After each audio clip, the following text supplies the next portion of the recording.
یہ چینل کسی بھی غیر قانونی کام کو فروغ یا حوصلہ افزائی نہیں کرتا۔ اس چینل کی طرف سے فراہم کردہ تمام معلومات صرف تعلیمی مقصد کے لیے ہیں۔ ہوشیار ہوں اور احتیاط کریں۔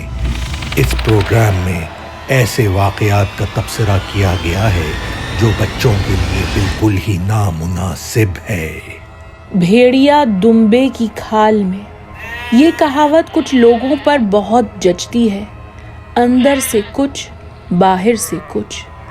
آج کی ویڈیو ایک ایسے امریکی سیریل کلر کے بارے میں ہے جس نے عام آدمی کا روپ اختیار کر رکھا تھا۔ لوگوں کی نظروں میں وہ ایک وفادار شوہر، شفیق باپ اور مذہبی چرچ کا ممبر تھا، لیکن اندر سے وہ بالکل ہی کھوکھلا، بوسیدہ، سڑا ہوا جانور تھا۔ یہ ہے BTK ڈینس ریڈر کی کہانی۔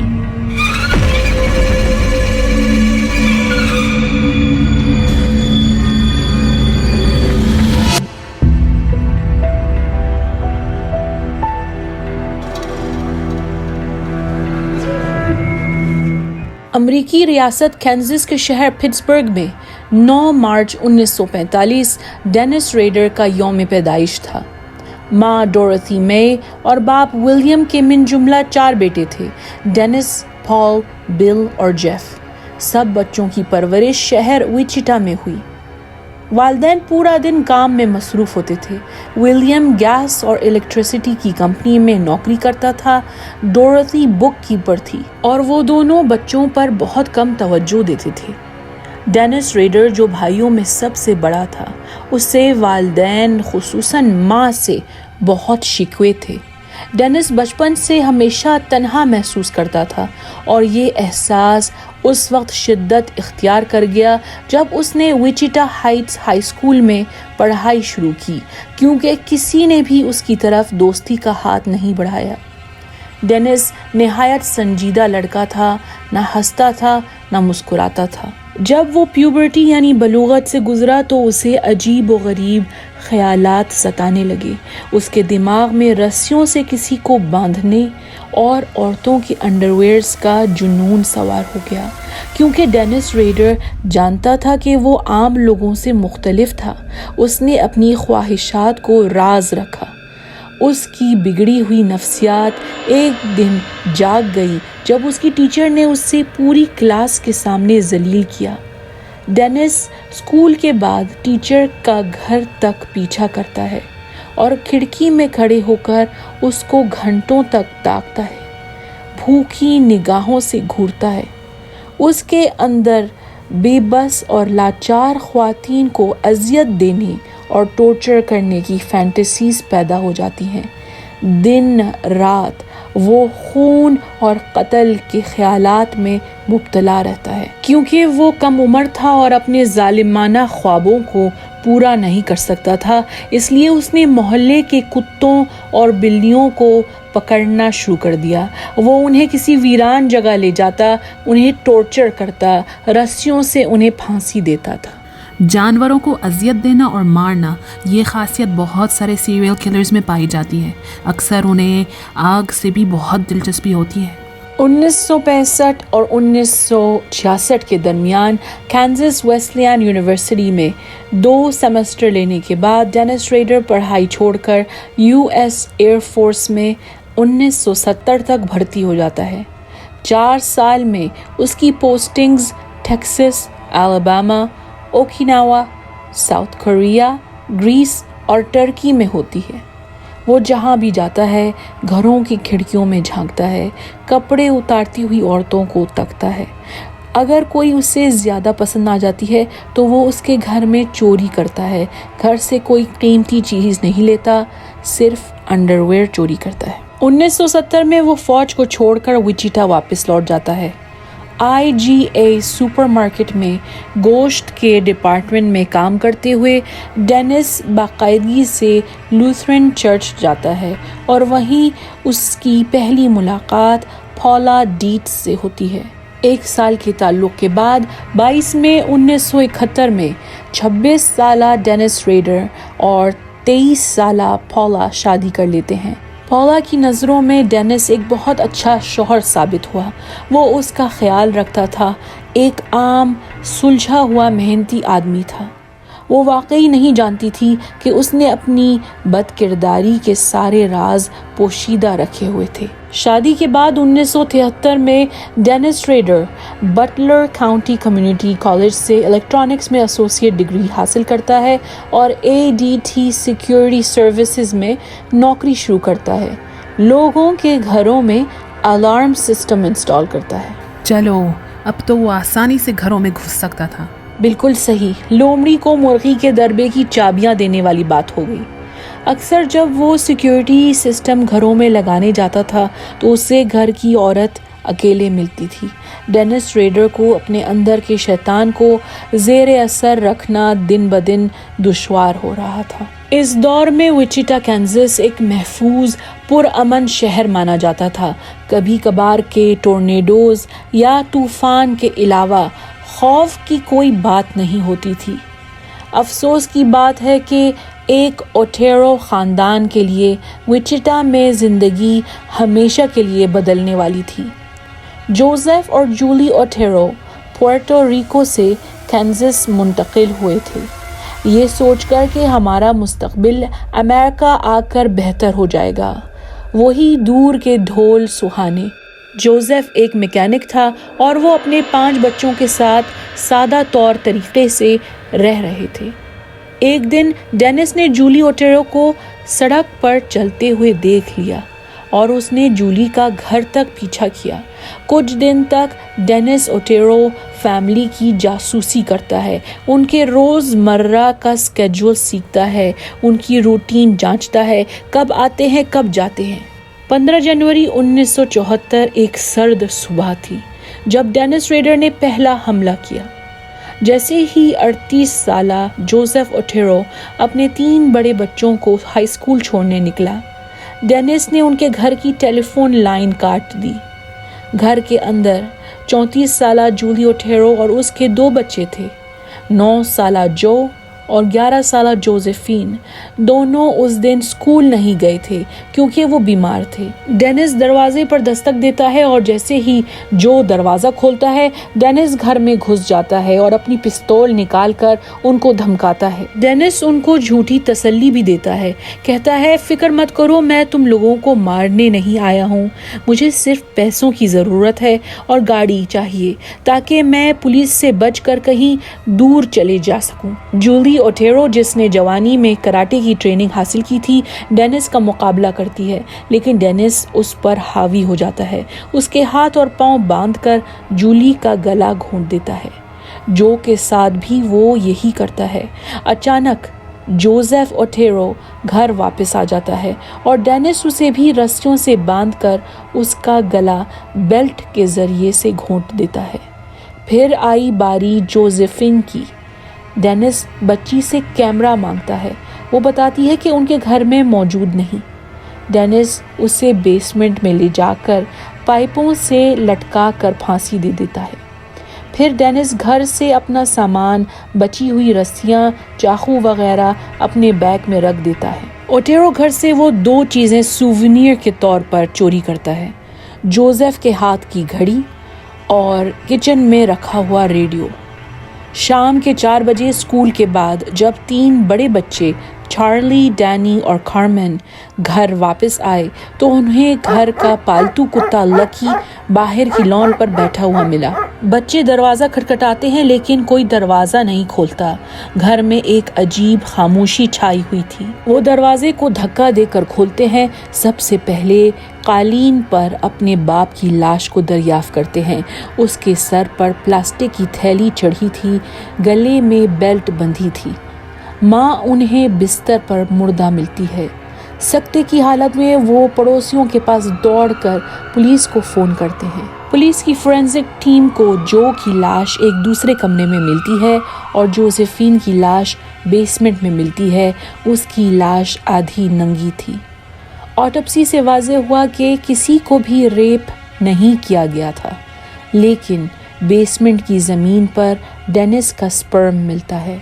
اس کا سیمپل فورینزک ٹیم اٹھا لیتی ہے، لیکن اس زمانے میں DNA کی ٹیکنالوجی ابھی ایجاد نہیں ہوئی تھی، تو اس سیمپل کا اس وقت پولیس کو کوئی فائدہ نہیں ہوا۔ اس ہولناک حادثے کے بعد چند مہینوں میں ہی ڈینس ریڈر کی نظر میں ایک اور شکار آ گیا تھا، 21 سالہ کیتھرین برائٹ۔ 4 اپریل 1974 کی رات جب کیتھرین گھر لوٹی تو ڈینس اس کے کمرے میں چھپا تھا، لیکن وہ نہیں جانتا تھا کہ کیتھرین کا 19 سالہ بھائی بھی اس کے ساتھ تھا۔ ڈینس نے ان دونوں کو اپنی پستول دکھائی اور قابو کر لیا، وہی جھوٹی کہانی دہرائی کہ وہ ایک مجرم ہے جسے پولیس تلاش کر رہی ہے اور اسے صرف کھانا اور پیسے چاہیے۔ ڈینس اپنا قتل کے لیے مخصوص بیگ گاڑی میں بھول آیا تھا، تو اسے گھر میں پائی گئی چیزوں سے کیون کے پاؤں اور ہاتھوں کو باندھنا پڑا۔ پھر ڈینس کیتھرین کے ساتھ دوسرے کمرے میں گیا، اس کو مضبوطی سے پردے کی ڈوریوں سے باندھ دیا۔ ڈینس کیتھرین کو چھوڑ کر کیون سے نمٹنے جاتا ہے۔ جیسے ہی وہ کیون کے قریب آیا، کیون اپنی دفاع کے لیے کود پڑا کیونکہ اس نے اپنے ہاتھ اور پاؤں کی رسیوں کو ڈھیلا کر لیا تھا۔ کیون نے ڈینس پر حملہ کیا، دونوں میں کچھ دیر تک ہاتھا پائی ہوئی اور ڈینس نے پستول کیون کے سر پر فائر کر دی۔ وہ بیچارہ زمین پر گر پڑا۔ ڈینس نے کیتھرین کا گلا دبانا شروع کیا، مگر اس نوجوان لڑکی نے بھی خوب مقابلہ کیا۔ جیسے ہی کیتھرین کا جسم نڈھال ہو کر بستر پر گر گیا، ڈینس کو دوسرے کمرے سے کیون کی حرکت کی آواز آئی۔ اوہ، کیون زندہ تھا؟ جی۔ ڈینس کمرے میں پہنچا تو کیون پھر سے کھڑا ہوا تھا اور وہ ڈینس پر مکے مارنے لگا، اس کے ہاتھ سے پستول چھیننے کی کوشش کرتا ہے۔ ڈینس اور اس کے بیچ پھر لڑائی چلی اور آخرکار ڈینس نے ایک بار پھر پستول چلا دی۔ گولی کیون کے چہرے پر جا کر لگی۔ کیون خونہ خون ہو کر گر جاتا ہے۔ اب تو ڈینس تھک کے چور تھا، پسینے میں تر۔ ایک کمرے سے دوسرے کمرے کی لڑائی، اس کا سارا پلان چوپٹ ہو گیا تھا۔ کیتھرین کا گلا گھونٹنے کے بجائے ڈینس نے اس کے پیٹ اور بازوؤں میں اپنی چھری سے وار کیے۔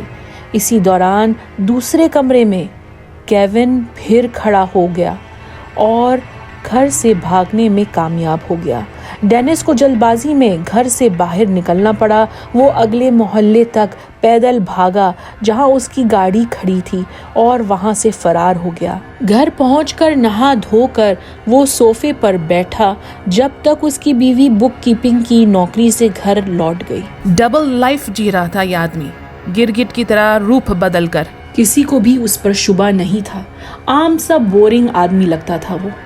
کچھ ہی گھنٹے بعد کیتھرین نے ہسپتال میں دم توڑ دیا، حالانکہ اسے کئی بوتلیں خون کی چڑھائی گئیں اور آپریشن کیے گئے۔ کیون سر میں 2 گولیوں کے ساتھ انتہائی نازک حالت میں سڑک کے بیچ پڑا ملا اور وہ بچ گیا۔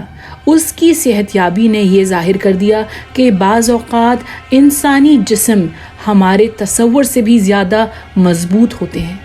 کیون نے ڈینس ریڈر کا حلیہ پولیس کو نہیں بتایا کیا؟ جب تک کیون نے ہوش سنبھالا اور وہ بات کرنے کے قابل ہوا، اس کی یادداشت خراب ہو چکی تھی۔ کیون نے حملہ آور کی تفصیل بتائی اور پولیس کے آرٹسٹ نے ڈرائنگ بنا کر دی۔ البتہ پولیس نے شروع سے ہی کیون کو ناقابل اعتبار گواہ قرار کر دیا تھا۔ ان دونوں حملوں کی وجہ سے، جن میں 5 افراد ہلاک ہوئے اور 1 زخمی ہوا، چٹا میں ہلچل مچ گئی۔ ہر کوئی خوفزدہ اور پریشان تھا۔ پولیس مشتبہ افراد کی تلاش میں تھی اور ٹیلی ویژن، ریڈیو اور اخبارات کی تو عید تھی۔ جلد ایک ذہنی مریض لڑکا یہ 2 بے درد جرائم کا اعتراف کرتا ہے اور ساتھ میں اپنے 2 دوستوں کو بھی پھنساتا ہے۔ لوگ تھوڑی سی توجہ کے لیے کچھ بھی کرنے کو تیار ہوتے ہیں۔ وہ 3 نوجوان گرفتار کیے گئے اور یہ خبر سن کر ڈینس ریڈر کو شدید غصہ آیا۔ کسی کی ہمت کیسے ہوئی کہ وہ اس کی محنت کا کریڈٹ لے رہا تھا؟ ڈینس نے اس بارے میں کچھ کرنے کا فیصلہ کیا۔ اکتوبر 1974 ڈینس نے وچیٹا پبلک لائبریری میں انجینئرنگ کی ایک کتاب میں ایک خط رکھا۔ پھر وچیٹا ایگل نامی اخبار میں فون کر کے ہدایت دی کہ یہ خط کہاں تلاش کرنا ہے۔ وچیٹا ایگل کے صحافی پولیس کو اطلاع کر دیتے ہیں۔ ایک خط جس میں بے شمار گرامر کی غلطیاں تھیں بتائی ہوئی کتاب سے برآمد ہوتا ہے۔ خط لکھنے والا اس میں 3 مشتبہ افراد کو محض توجہ طلب قرار کرتا ہے۔ وہ اوٹیرو خاندان اور کیتھرین برائٹ کے کیس کی ایسی تفصیلات بتاتا ہے جو صرف قاتل ہی جان سکتا تھا۔ خط لکھنے والا اپنا نام BTK سائن کرتا ہے۔ Bind them, torture them, kill them. باندھنا، ٹارچر کرنا، مارنا۔ جولائی 1975 پولا اور ڈینس ریڈر کے ہاں بیٹا پیدا ہوتا ہے جس کا نام برائن رکھا جاتا ہے۔ اگرچہ 1975 اور 1976 میں ڈینس ریڈر نے کسی کو قتل نہیں کیا، مگر پھر بھی وہ گھروں میں جا کر زنانی انڈرویئرز چوری کرتا رہا، اپنے ماضی کے جرائم کے بارے میں تصور کرتا رہا۔ مارچ 1977 ایک بار میں ڈینس کی ملاقات ایک خوبصورت شیرل نامی لڑکی سے ہوتی ہے اور وہ اس کا گھر تک پیچھا کرتا ہے۔ اگلے کئی دنوں تک وہ اس کی روٹین چیک کرتا ہے۔ 17 مارچ 1977 دن دہاڑے وہ اپنے خاص بیگ کو لے کر شیرل کے گھر جاتا ہے۔ دروازے پر دیر تک دستک دیتا ہے لیکن وہ لڑکی گھر پر نہیں تھی۔ ڈینس کو بڑا غصہ آیا۔ اتنے دنوں کی پلاننگ کے بعد اس کا منصوبہ تباہ ہو گیا تھا۔ وہ سوچتا ہے کہ کوئی بات نہیں، کوئی اور شکار ڈھونڈ لیتا ہوں ابھی۔ اسی محلے میں چلتے ہوئے ڈینس کا سامنا ایک 5 سالہ بچے سے ہوتا ہے۔ بچہ اپنا نام اسٹیون ریلفورڈ بتاتا ہے اور کہتا ہے کہ اسے اپنی ماں کے لیے سوپ خریدنے باہر بھیجا گیا تھا۔ ڈینس بچے کو کہتا ہے کہ میں ایک پولیس ڈیٹیکٹیو ہوں اور مجھے 2 لوگوں کی تلاش ہے۔ ڈینس اسٹیون کو اپنی ہی بیوی اور بچے کی تصویر دکھاتا ہے۔ ڈینس اسٹیون کے گھر کا پتہ نوٹ کر لیتا ہے، 1311 ساؤتھ ہائیڈرولک ایونیو۔ چند گھنٹے بعد ڈینس اسٹیون کے گھر پہنچ جاتا ہے۔ 3 بچے بڈ، اسٹیون اور اسٹیفنی دروازہ کھولتے ہیں اور ڈینس گھر میں زبردستی گھس جاتا ہے۔ کمرے سے بچوں کی ماں 26 سالہ شرلی ویان ریلفورڈ پریشان حال نکلتی ہے۔ اس کے بال بکھرے ہوئے تھے، اسے نزلہ بخار تھا۔ ڈینس اسے اپنی 357 میگنم گن دکھا کر کہتا ہے کہ اگر تم نے میری بات مانی تو میں بچوں کو کوئی نقصان نہیں پہنچاؤں گا۔ ڈینس پھر شرلی سے کھڑکیوں کے پردے بند کرواتا ہے اور دونوں مل کر 3 روتے ہوئے چیختے ہوئے بچوں کو باتھ روم میں بند کرتے ہیں۔ شرلی ان کے ساتھ 2-3 کمبلیں اور کھلونے چھوڑ دیتی ہے۔ ڈینس باتھ روم کے دروازے کے سامنے لکڑی کا ایک بیڈ رکھ دیتا ہے رکاوٹ کے طور پر۔ ڈینس شرلی کو کمرے میں لے جا کر رسیوں سے باندھنا شروع ہی کرتا ہے کہ وہ الٹی کر دیتی ہے۔ ڈینس اسے پانی کا گلاس لا کر دیتا ہے اور پھر اس کی ٹانگیں بھی باندھ دیتا ہے۔ وہ روتی ہے، رحم کی بھیک مانگتی ہے، لیکن ڈینس اس کے گلے میں رسی ڈالتا ہے، سر پر پلاسٹک کا تھیلا رکھتا ہے اور اس کا گلا گھونٹ دیتا ہے۔ بچے چیخ چیخ کر باتھ روم کے دروازے کو پیٹ رہے تھے اور جیسے ہی ڈینس ان کی طرف بڑھتا ہے ان کو بھی قتل کرنے، گھر کا فون لگاتار بجنے لگا۔ ڈینس نے جلدی سے اپنا بریف کیس، ٹیپ، رسیاں اور جو کچھ وہ لایا تھا اکٹھا کرتا ہے۔ گھر سے نکلتے ہوئے ڈینس شرلی کی انڈرویئر چوری کرتا ہے۔ 3 بچوں کی چیخیں سننے والا ایک پڑوسی انہیں باتھ روم سے رہا کرتا ہے اور پولیس کو اطلاع دیتا ہے۔ پولیس کو شرلی کے بستر کے قریب مجرم کا سپرم ملتا ہے۔ وہ اس کا سیمپل رکھ لیتے ہیں۔ شرلی کے بچے پولیس ڈیٹیکٹیوز کو حملہ آور کا درست حلیہ بیان کرتے ہیں، لیکن انہیں یقین نہیں تھا کہ اتنے چھوٹے بچے قابل اعتماد گواہ ہو سکتے ہیں۔ 8 دسمبر 1977 ڈینس ریڈر نے ایک بار پھر حملہ کیا۔ 25 سالہ مقتولہ نینسی فاکس تھی جو جیولری سٹور میں سیلز وومن کا کام کرتی تھی۔ ڈینس نے اس کا گلا گھونٹا اور پھر فون بوتھ سے پولیس کو کال کی۔ آپ کو 843 ساؤتھ پرشنگ میں ایک قتل شدہ لڑکی مل جائے گی، اس نے کہا۔ پولیس فون بوتھ کی جگہ کا پتہ ٹریس کرنے میں کامیاب ہو جاتے ہیں، لیکن جب وہ وہاں پہنچتے ہیں فون کرنے والا غائب ہو چکا تھا۔ اس کال کی ریکارڈنگ کو لگاتار وچیٹا ریڈیو اور ٹیلی ویژن پر چلایا جاتا ہے۔ پولیس ڈیٹیکٹیوز کو امید تھی کہ کوئی قاتل کی آواز پہچان لے گا، مگر افسوس ایسا نہیں ہوا۔ 4 حملے 7 لاشیں۔ وچیٹا کے رہنے والے تو بہت خوفزدہ ہوں گے۔ آپ خود اندازہ لگا سکتے ہوں گے کہ کس قدر ہلچل مچ گئی ہوگی۔ 31 جنوری 1978 ڈینس دوبارہ پولیس سے رابطہ کرتا ہے۔ وچیٹا ایگل اخبار کو اس نے ایک مختصر نظم بھیجی۔ پوئم کی شروعات شرلی لاکس تھی۔ قاتل شرلی وین ریلفورڈ کا حوالہ دے رہا تھا۔ پولیس نے یہ نوٹ نشر نہیں کی اور ڈینس کو اس بات سے بے حد جھنجھلاہٹ ہوئی، غصہ آیا اور اس نے خط کے ذریعے کیک ٹیلی ویژن چینل سے رابطہ کیا۔ مجھے کتنے لوگوں کو مارنا پڑے گا تاکہ تم لوگ میرا نام اور میرا ذکر اخبار اور ٹی وی پر کرو؟ 7 مارے ہیں میں نے، اور بھی مارنے کا ارادہ رکھتا ہوں۔ میرا نام، اس کا چرچا ہونا چاہیے۔ مجھے اپنے لیے یہ تمام نام پسند ہیں، ان میں سے خود کوئی چن لو۔ BTK اسٹرینگلر، دا وچیٹا ہینگ مین، دا وچیٹا ایگزیکیوشنر، دا گروٹ فینٹم، دی اسفکسیٹر۔ یہ تھا BTK کا پارٹ 1۔ امید ہے کہ اگلے ہفتے پارٹ 2 کے لیے آپ ہمارے ساتھ ضرور شامل ہوں گے۔ اگر آپ کو یہ ویڈیو پسند آئی ہے تو لائک، شیئر اور سبسکرائب کرنا بھولیے گا مت، ورنہ